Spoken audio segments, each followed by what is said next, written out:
میں سمجھتا ہوں یہ بہت ہی دردناک خبر ہے.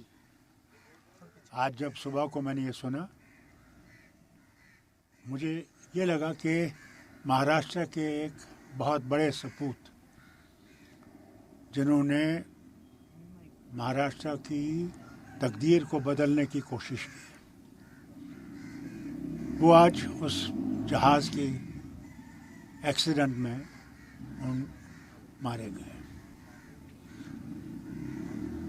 ان کی کنٹریبیوشن جو ہے وہ کوئی بھول نہیں سکتا مگر پھر اس کے سامنے کوئی کچھ نہیں کر سکتا جسے ہم اللہ کہتے ہیں.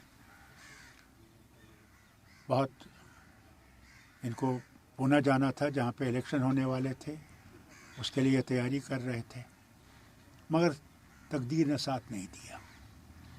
میں تو صرف اجیت پوار صاحب کے خاندان کے ساتھ ہی نہیں بلکہ شرد پوار صاحب کے خاندان کے ساتھ بھی اس درگھٹنا کی میں افسوس کرتا ہوں اور اللہ سے ہی دعا کرتا ہوں کہ اجیت پوار صاحب کی آتما کو شانتی ملے اور سارے خاندان کو ہمت ملے یہ برداشت کرنے کی. آج بھارت کا ایک سپوت جو ہے وہ اس دنیا سے چلا گیا.